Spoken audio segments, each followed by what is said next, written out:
তোমরা তো রোজ রোজ সিদ্ধ পুর দিয়ে মোমোজ খাও, বাট এইরকম পুরটাকে ভেজে একদিন ট্রাই করে দেখো, কত সুন্দর লাগবে খেতে।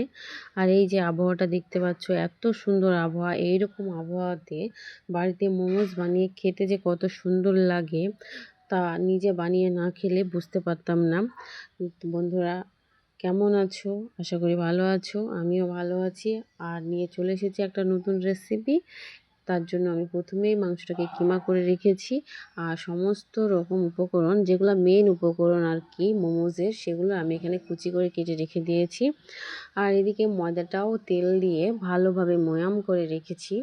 এবার আমি হালকা হালকা জল দিয়ে এটাকে মেখে নিচ্ছি। মাখা আমার প্রায় হয়ে গেছে। এবার উপরে একটু তেল দিয়ে আমি 10 মিনিটের মতো রেস্টে রেখে দিচ্ছি। আর এদিকে তার ফাঁকে বানিয়ে নিচ্ছি মোমোজের যে মেন রেসিপিটা। প্রথমেই আমি তেল দিয়ে কড়াইয়ে পেঁয়াজ, আদা, রসুন ও কাঁচা লঙ্কা কুচি, এগুলো আমি একটু হালকা ফ্রাই করে নিচ্ছি। এটা হালকা ফ্রাই হয়ে আসলেই আমি ওতে দিয়ে দিচ্ছি মাংসটা দিয়ে আমি ভালোভাবে নেড়ে চেড়ে নেব, কারণ এটাকে আমি ঝুরঝুরি করে বানাতে হবে। আর ঝুড়িটা ঠিক সেরকম হবে যেরকমটা আর কি ডিমের ঝুড়ি হয় আর কি। এই যে তোমরা দেখতে পাচ্ছ মাংসটা আমি কি সুন্দর করে ফ্রাই করে নিয়েছি। একটুখানি নাড়াচাড়া করলে এটা আমার রেডি হয়ে যাবে। এদিকে এটা রেডি করে আমি যে মোমোজের যে ময়দাটা মেখে রেখেছিলাম, সেটাকে আমি এবার ছোট্ট ছোট্ট করে কেটে নিচ্ছি, কারণ এখান থেকে আমি লুচির মতো করে বেলে নেব মোমোজের রেসিপির যে ময়দাটা আছে কি। আর এই যে তোমরা দেখতে পাচ্ছ, আমি বেশি করিনি, হাতে গোনা কয়েকটা 15টা মতো হয়েছে আর কি। কারণ আজকে আমার বাড়িতে ছেলে নেই, ছেলে তার নানির বাড়ি গেছে বেড়াতে। আর এখানে আমি আর আমার মেয়ের জন্য বানিয়ে নিচ্ছি এই মোমোটা। আমি খুব ভালো শেপ দিতে পারি না, কারণ আমি এগুলো রেগুলার আমার বাড়িতে বানানো হয় না। হঠাৎই ইচ্ছে হলো তাই বানিয়ে নিচ্ছি, যেরকম ইচ্ছা সেরকম শেপ দিয়ে এটাকে আমি বানিয়ে নিচ্ছি। এই যে আমি যখন যেটা হচ্ছে যেরকম শেপ আসছে আর কি, সেরকম শেপ দিয়ে আমি এটাকে বানিয়ে নিয়েছি। তার থেকে আমার সব চাইতে ভালো লাগলো এই শেপটা। এই যে তোমরা দেখতে পাচ্ছ, এই শেপটাই আমার ভালো লাগলো। এইভাবেই আমি আরও কয়েকটা মোমোজ বানিয়ে নিলাম। এবার আমি সিদ্ধ করার জন্য গ্যাসে আমি বসিয়ে দিয়েছি।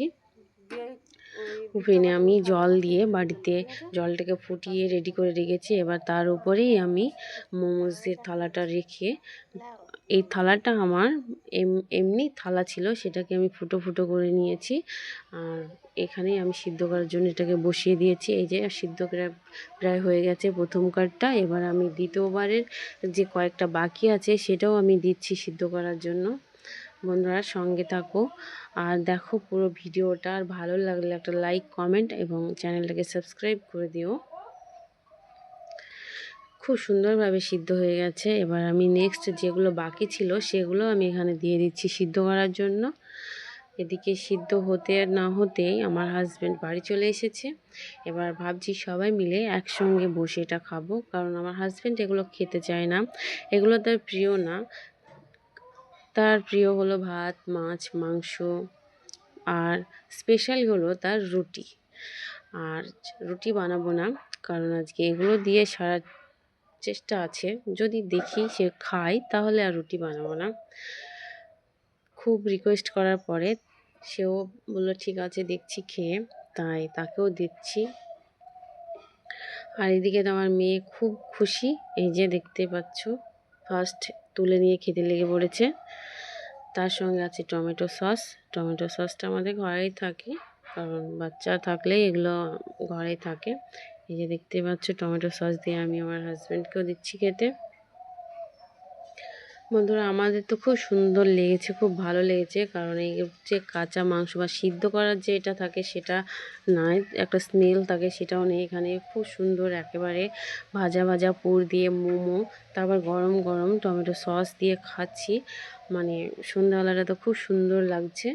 তোমরা একটু চেষ্টা করে দেখো বাড়িতে কেমন লাগে, আর যদি ভালো লাগে আমাকে কমেন্ট করে জানিও, কারণ তোমাদের ভালো লাগানোর জন্যই আমরা নতুন নতুন রেসিপি ট্রাই করি আর তোমাদেরকে দেওয়ার চেষ্টা করি। বন্ধুরা, দেখা হবে নেক্সট ভিডিওতে। সুস্থ থাকো, ভালো থাকো, ওই